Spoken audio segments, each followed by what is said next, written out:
Can you see me okay? Okay, and we are back. Welcome back to WSL Radio, our youth and young show right here. And now joining me for the second half of the show is Mr. Derek. You've heard from him before on some of our panels, and I thought I would call him up and see what his thoughts were as a young Black male in college and what I call it surviving as a Black male in today's time, especially with the numerous shootings that are going on, and it's a very big unfortunate. It's very unfortunate to say that I feel like that the Black race is being targeted. And of course, I talked about the recent shooting in Houston about let me see, that the deputy in Houston shot and killed an unarmed Black man days after Stephon Clark's death. So I thought that this would be a great topic to talk about and just to see how some of our younger counterparts feel about this. So Derek, you may not necessarily keep up with all of the news that's out there, but just in general, how do you feel every time you hear about a young person dying or even a Black male dying at the hands of our police officers? Well, one thing I will have to say is, I mean, obviously, I do feel absolutely terrible, just to note, because what I'm thinking from is like, regardless of just race off the bat, is that there's some mom or there's some dad out there, or brother, sister, etc., and they're sad because they've lost something that they love very dearly. And one of the things that upsets me too, whenever this happens, it's it's not just the death, but it's how people respond to it, and it's the fact that we have a certain portion of people who will go out of their way to find a reason to say that the killing was justified. And although I do agree that there are some areas where some crimes or killings could have been prevented, on the other fact of the matter is that there should never be any excuse for a public servant to come to the point of murder, Mm-hmm. especially in the case of a person who is unarmed, especially whenever it's happening on such an alarming rate. And I just think the fact that America, since America has it so out of hand, and we are having this happen all the time, it just shows that this is bigger than just people being disobedient inside of a country. This is more so a cultural thing, and it's something that we have to address because it's also happening to other races of people. It's happening to white people. It's happening to other minorities as well, and it seems like it's just something that needs to be addressed in general with our policing inside of America. And Right. Do you think that it's considered? I mean, I guess especially since I'm looking at it as racial profiling, especially with the Black men. I think majority of Black men have been told now that because of interviews with police officers that they're afraid of the Black man for whatever the reason is, for the strength, whatever. Do you feel like you would consider it as discrimination, racial profiling? mm, definitely, and it's honestly, I think it's a lot of prejudice too that's involved, because a lot of officers, it seems, well, I just want to first of all state that most officers, I don't think that they have any intent on just racially profiling and going out. But then there is that very violent minority of officers who can cause a lot of damage, and it seems like the prejudice isn't even really conscious for some of these people.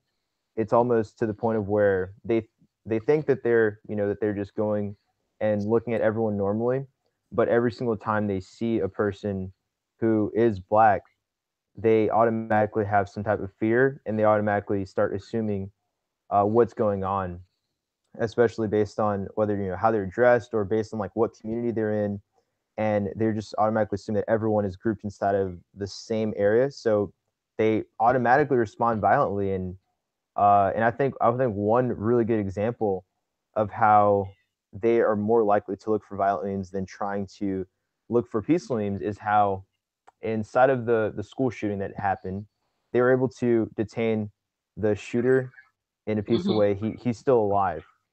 However, in the case of a lot of African American males, especially, if they are complying, they can die, they can be shot, and people will find excuses and they'll say, hey, the person had weed in their system, or they were on some type of drug, or they were stealing. But in the case of this guy who just uh, committed a mass murder, they detained him, and now they're saying he has mental illnesses. It's okay. We detained him peacefully. That's what we should have done. And there's all these excuses, even with the Philadelphia, right after the Super Bowl happened, and there were riots after they won, and they were flipping over cars and destroying things, and nobody was shot, nobody was killed. And so it Right. really just starts to come down to racial profiling on how these officers are handling it. And I think the first part is that they have to realize that they're doing it, and I don't think a lot of them realize that they're even profiling. Wow, I guess never even thought about that, but I know I've heard conversations of people where it's like, man, what about the fact that you do have these mass shootings and these people have lived, unless they shot themselves, they live, but then you have a black man down the street who, whatever he's doing, depending on what it is, he shot 5, 6, 7, 8 times. Stephon Clark was shot, I think it was 8 times is what they said, out of 20 rounds that went through. And it's like, that's unnecessary. Like, you're not cattle, you're not a bear, you're not wildlife where you have to keep shooting. And actually, I thought, and I was trying to find that, but I thought originally in the plan of our law enforcement, and maybe this was years ago, that the intent is if somebody was armed or if they were supposed to shoot to get them down but not kill them. I don't know if that's something that maybe you even come across or thought. At least that's one of the things that I thought, was that when it came down to a shooting and with the police officers, you're supposed to get the person down, but you're not supposed to kill them. So whether it's you shoot them in the leg or shoot them in the arm to get them down, but you don't kill them, because at some point all this stuff has to be taken to court and, and furthering of questioning and things like that. But when you kill the person, you don't have the other side of the story. I think I agree too. Well, I don't know if that was or was not the original intent. I mean, it would make sense, because the idea of law enforcement is to enforce the law, and it's hard to enforce the law whenever somebody's dead. Right. But I have an opinion on what you said too, in reference to how they shot him 8 or so times, and I thought of this while you're saying it, and it's like whenever we do see murders that happen between just the general population, if we see that many shots, we're like, whoa, this is violent. This is so much hate. This is so much rage. There's something about what happened here. But then whenever we see this happen, we're just saying, hey, the officer, he was afraid the person had a gun. But it's, if you're afraid the person has a gun, you shoot like twice and you see that they hit, and you just keep going and keep going. Right. There's a little bit more to it. And I think that's become the outlet now, though, saying, "Oh, I thought he had a gun." And I mean, and they've been doing it across the board. I remember finding a case. It wasn't a minority who was affected in this case. It was actually a person they were handicapped, they're in a wheelchair, and they had a mental illness. This actually happened in Texas, I believe. Yes. And they had a pin in their hand. They were playing with the pin, and there's like a slight reflection from the pin. This was inside of like a house that housed the mentally ill, and one of the officers who was inside the house saw the reflection, and he killed the man. And he said, "Oh, I thought it was a gun. I thought it was a weapon." And I think officers are going to keep doing this because there's no consequences. And if you're not enforcing the law that's supposed to apply to both law enforcement and citizens, then there's obviously not going to be any following of that law. So if you're not going to get in trouble for killing somebody, if you're not going to get in trouble for messing up, if people get fired for messing up on their jobs when nobody dies, but people end up getting raises eventually. Right. The person who killed Eric Garner, he got a raise. A man in a wheelchair by police in Wilmington, Delaware. Okay, sorry. Yes, but I think there has to be enforcement. That's really what it is, because it's a mindset at this point, and our best action, it seems, it has to start with actually enforcing the law on people who are committing these crimes and making police officers look bad. And at this point, the person that you were talking about is Jeremy McDowell. That's what I wanted to pull up the information on him, just so that we're at least giving respect and honor to them that was shot in the wheelchair in 2015, who was disabled, and the police officers, they finally have reached a settlement of $1.5 million settlement has been reached, which was in Wilmington. That was the Wilmington, Delaware one. I remember that one. Of the guy that was shot in the wheelchair. Yes. Stands, like you said, why do we shoot just because the person didn't stop? Or why do we shoot, like, especially in a wheelchair? Is this now become the thing where, oh, well, we think he's in the wheelchair, maybe he's faking? No. And truth be told, there's so much of this going on because, and one of the reasons that really prompted this conversation for me was that in Houston, our hometown, just a week or so ago, a man was shot in Houston, and he had a mental illness, and his pants were down to his ankles, but he was walking across the freeway, and the police officer shot him. Yeah. Just this was recent, and they caught it on. It was caught, by a cell phone, but it was in, in the Houston Chronicle, the death of Danny Ray Thomas after he was shot by the Harris County deputy Thursday. No weapon was ever recovered at the scene. And so therefore, unfortunately, he was a 34-year-old black man who they found out later had a mental illness. And so it's very interesting when you say, like, we're talking about races and stuff, where they say, oh, okay, well, the black man, he had a gun. But then when you have a white man, oh, it's a mental illness. Yeah, it's a mental illness, or even with the riots, they're just having fun, and it's getting out of hand.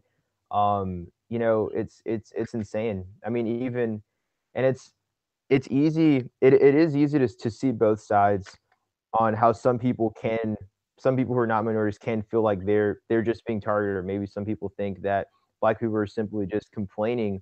But even whenever you start looking at some of the cases, like the Philadelphia riots, according to a drone that was hovering over, it was estimated to be upwards of 100,000 people versus, wow.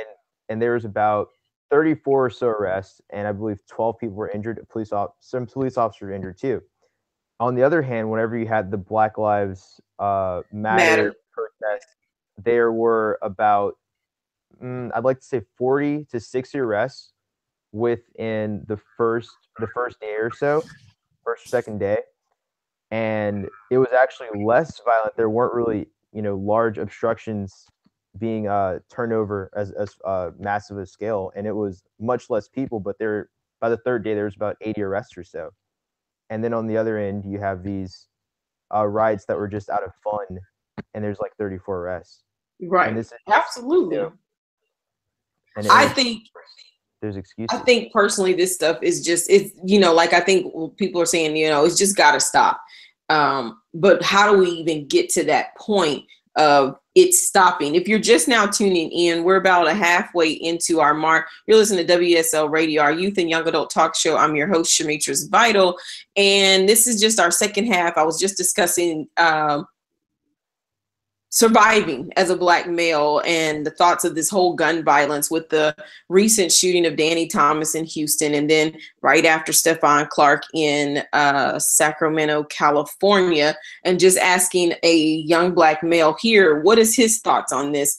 How does he feel about seeing this? And then just survival. So now I think on this second part, Derek, as you go about your daily life, I'm sure you've got friends of all colors and creeds, but as you go about your daily life, you're obviously you seem to be a well-dressed young man, but at the same time, I don't know if that really matters. What kind of conversations are you and your friends having on a day-to-day basis? Like, do you kind of get scared now, like when you see a cop? Because even me, as being a black female, I still can't help but remember Sandra Bland, being pulled out of her car and all the things that happened to her right there outside of Prairie View, that when I see a cop, I'm like, oh my God, was I going too fast over the speed limit or whatever? Because you just don't want to get caught. You're scared.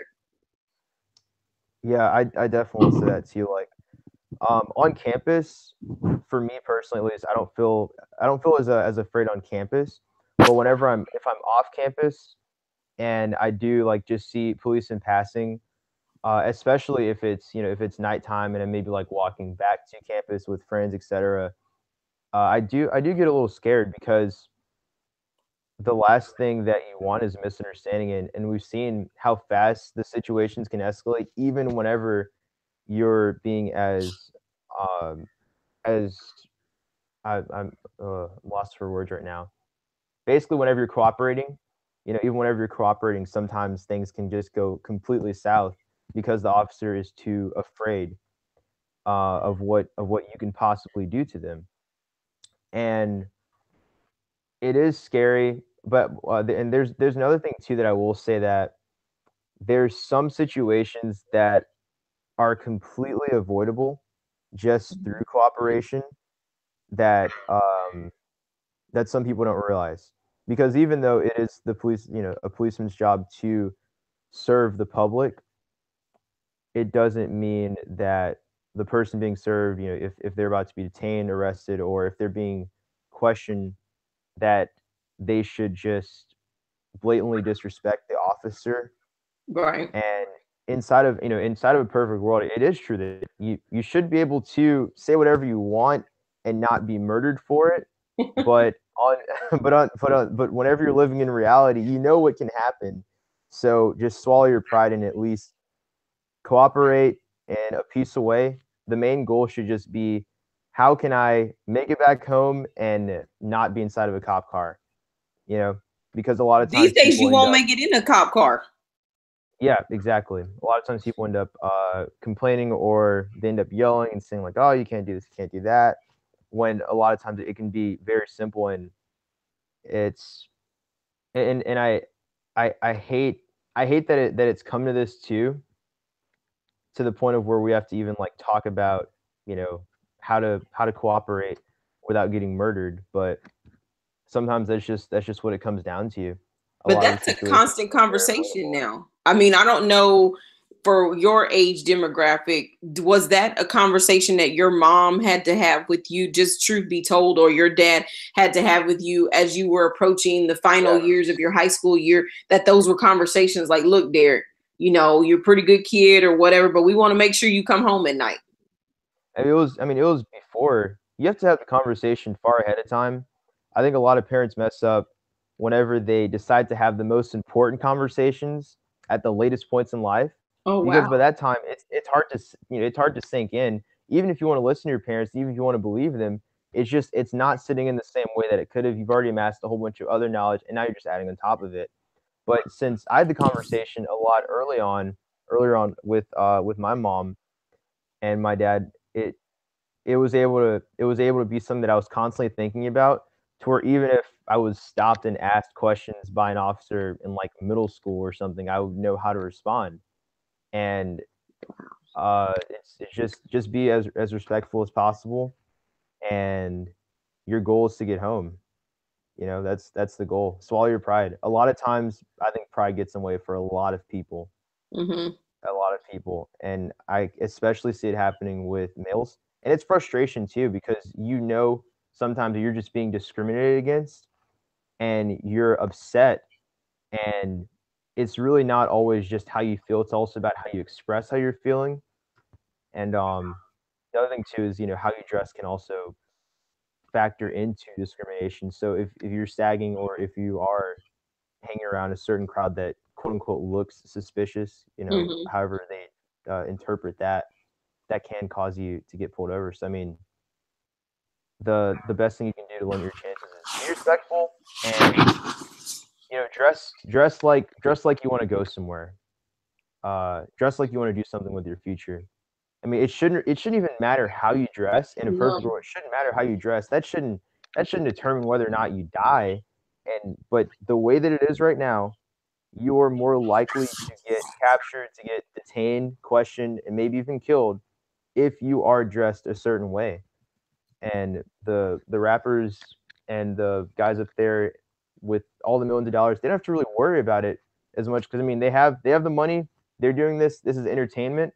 But on the lower level, dressing like them, it can get you caught up. too. I like the fact that you said that. It's like, okay, they're in a different demographic in a different place, so they have the money for it. So trying to dress like them could in actuality get you caught up. I guess I've never thought about that. That's a really good point though, to think about that, because it does unfortunately set you apart. Yeah. In your neighborhoods and things like that, to dress like a rapper with all the tattoos and things, because I have a friend right now who has a ton of tattoos, but he's like head over heels for God. He's out there ministering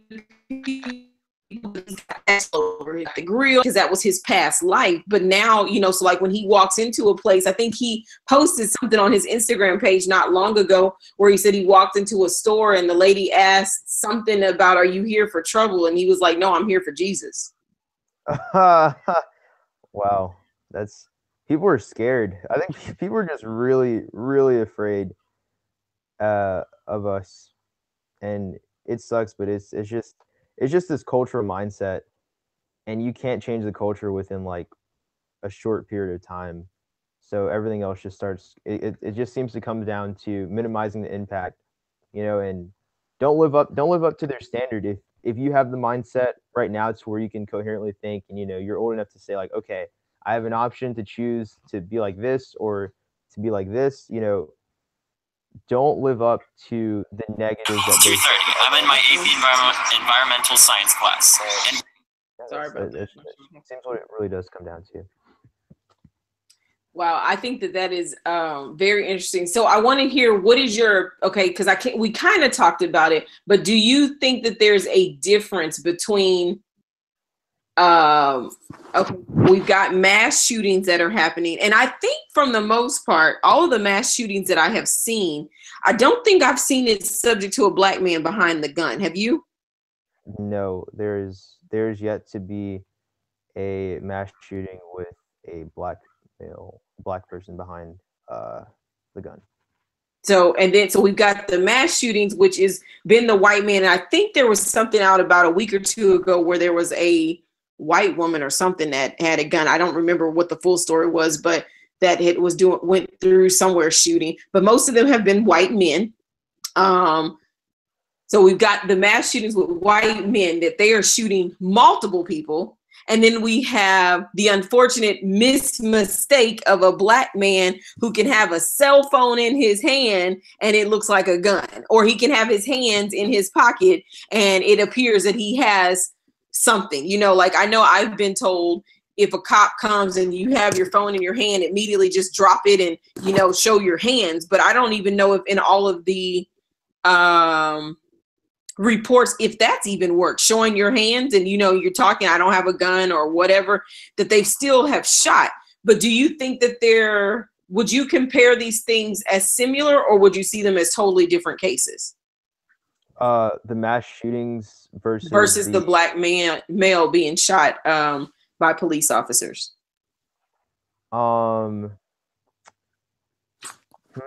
That's actually, it's a really good question. I don't know it, and actually, like, really thinking about it too, what's weird is it seems like whenever there's already action in progress, it seems, and I don't know for sure, but it seems like the cops are less likely to shoot because they may be thinking like, oh, I don't want to hit anybody, or that's just what it seems like. I really don't know for sure. I haven't like looked into all of it, but it seems like they're less likely to shoot, or they're trying to wait out the situation, or trying to see how else they can handle it, even with hostage situations, etc. But whenever they think that action is about to happen, they try to act before something happens to them. And all I think it really is just, it's fear. And I don't know if I want to say lack of training, but it's how the training is based. For example, in I think Germany and a few other parts of the world where there are like armed police officers, the police are told to use weapons as an absolute last resort, or to use their gun as a last resort, and they're taught to shoot I mean, they're taught to aim, but Mhm. not to kill, you know, unless it really does come down to that. So they're taught to figure out every single way possible without killing a person to detain a situation. And in America, within our culture, guns are so highly regarded and they're praised. You know, they're seen as like a weapon of attraction.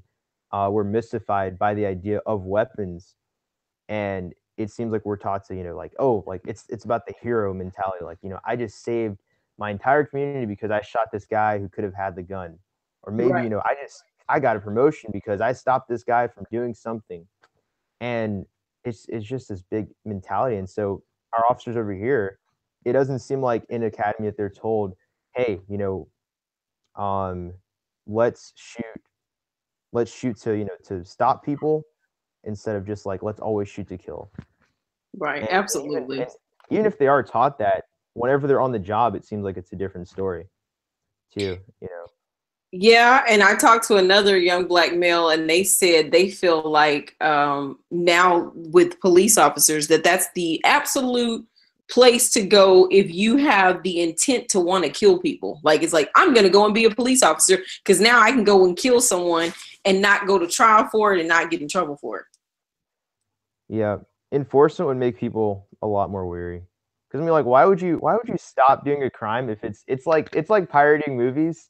If people started getting their doors bust down for pirating movies, people would probably stop pirating movies. I'm not saying that's Right. what should happen, but it's, you know, since there's no consequence, you're not going to care about it at all. In the same way, if these officers are allowed to kill and they know they're allowed to kill, and there is almost no chance of conviction whatsoever, and at most sometimes they do an internal investigation, which Mm-hmm. is pretty worthless. You know, it's investigation by their friends basically, or that's how I see it. Right.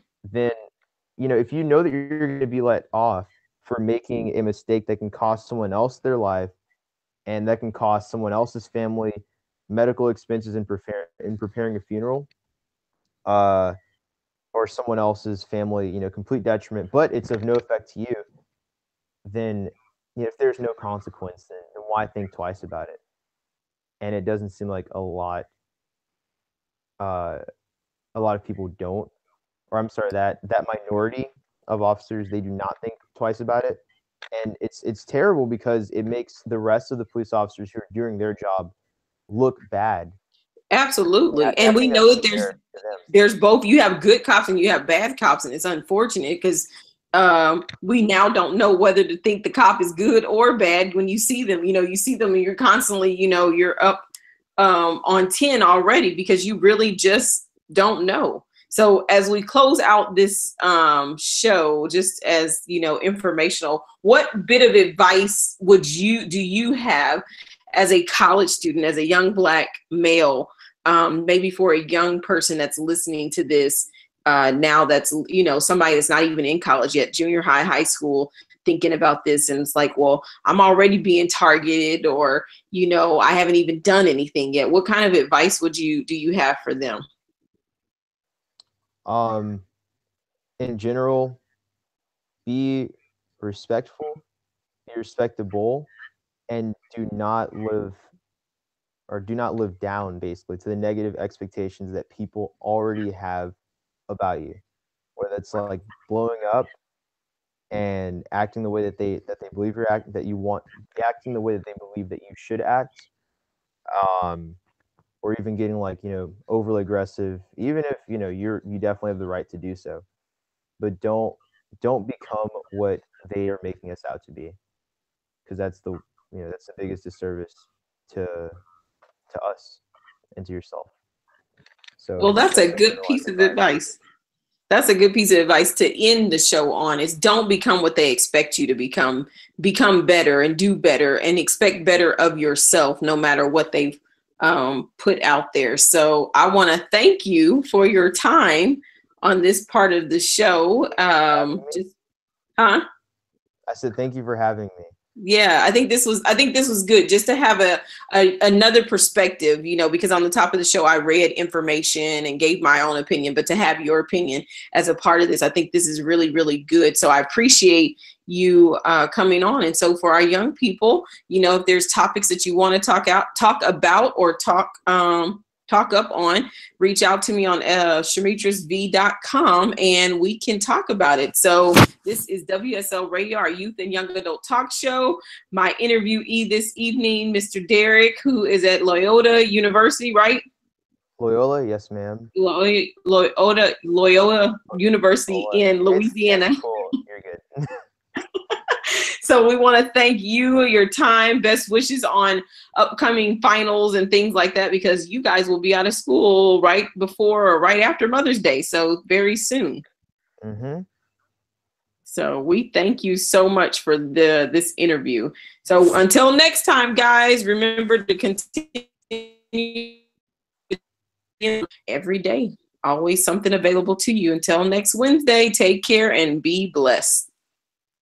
All right.